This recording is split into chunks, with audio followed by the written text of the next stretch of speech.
In the year 2000, the leaders of the world gathered in New York for the UN Millennium Summit to adopt goals for their common efforts.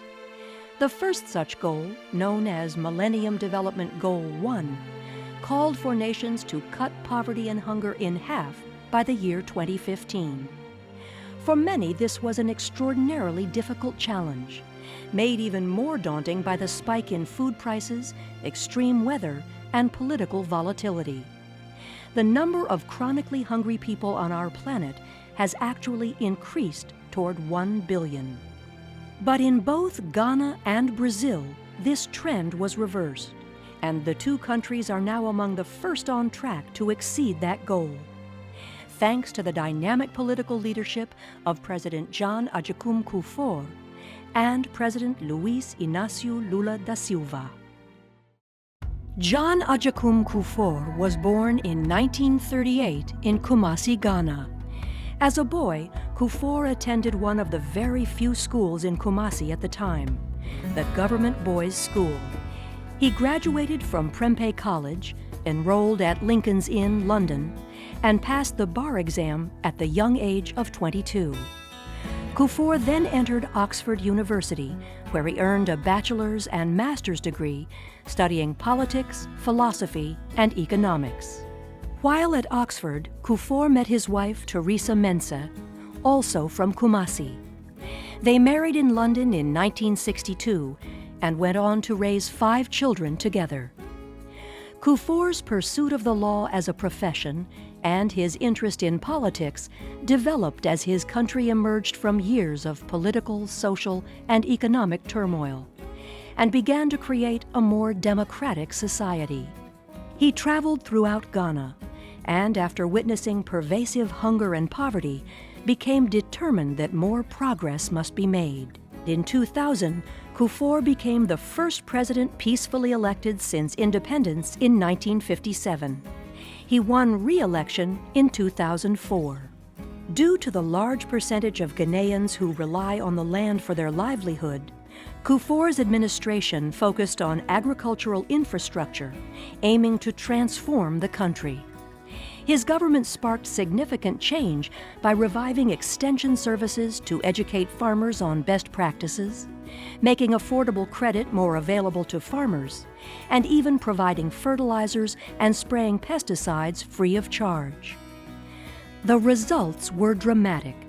Between 2002 and 2005, the production of cocoa, one of Ghana's most important cash crops, doubled, and the production of food crops also grew. The government also focused on rural development, including irrigation, crop diversification, and infrastructure such as roads, silos, and storage facilities. President Kufuor elevated Ghana's economic status by encouraging foreign investment, obtaining debt forgiveness, and quadrupling GDP. All of these social, economic, and political improvements led to Ghana securing a $547 million grant from the U.S. Millennium Challenge Corporation. A more plentiful food supply also made possible a new school feeding program. Under President Kufuor's leadership, the Ghana School Feeding Program has provided one nutritious, locally produced meal per day to 1 million students, and has dramatically reduced chronic hunger and malnutrition. The program has also boosted school attendance, especially for girls.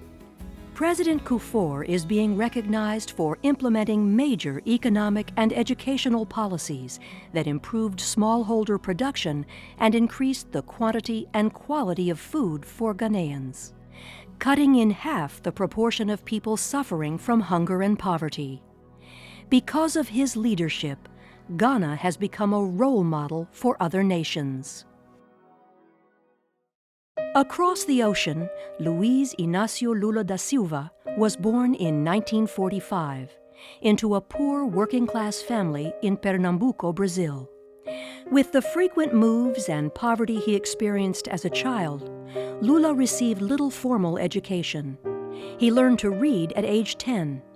As a boy, he contributed to the family income by working odd jobs, from selling peanuts to later working in warehouses and factories. Eventually, Lula enrolled in a government metalworking course that qualified him for the skilled jobs of mechanic and lathe operator, which promised a living wage.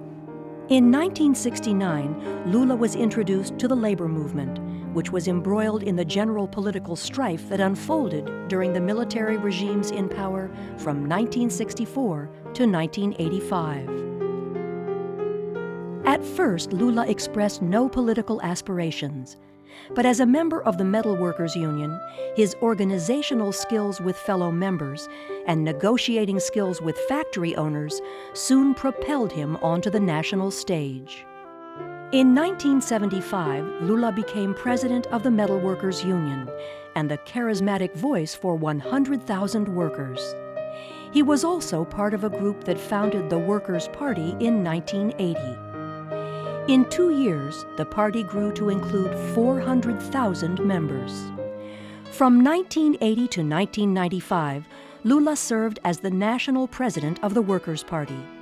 But he left that organization to lead a think tank called the Citizenship Institute, which he continues to be associated with. Lula won the presidency in 2002 and was re-elected in 2006 to a second term. The centerpiece of Lula's campaign in 2002 was a pledge to end hunger in Brazil during his first term. Upon taking office, President Lula said if he could make it possible for all people in his country to eat 3 meals a day, he would have fulfilled his life's mission. President Lula created several programs under the Zero Hunger Initiative to provide greater access to food, strengthen family farms, and significantly enhance rural incomes. The Bolsa Familia program, set up to provide cash aid to poor families, benefited more than 12 million families by 2009. It guaranteed a minimum income and allowed access to basic goods and services. The Food Purchase program acquired food directly from smallholder farmers and distributed it to poor families through the public schools, restaurants, and other organizations. And most significantly, the National School Feeding Program has had a far-reaching impact on reducing child malnutrition by providing nutritious meals to children in all grades of Brazil's public schools. 47 million students were served in 2010, with more than a third of the food supplied from local farms. Child malnutrition fell 62% between 2003 and 2009.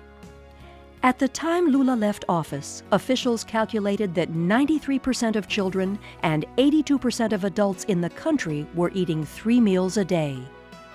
President Lula's leadership and vision made combating hunger and poverty a top priority, helping to uplift millions of his fellow Brazilians.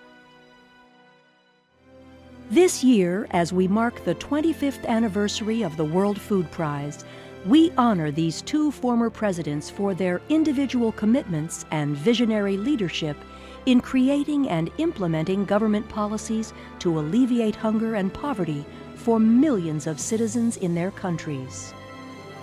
President Kufuor and President Lula have set an incredibly powerful example for other political leaders around the globe.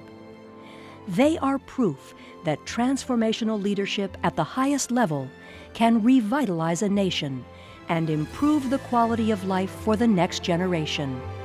They are truly worthy to be proclaimed the 2011 World Food Prize laureates.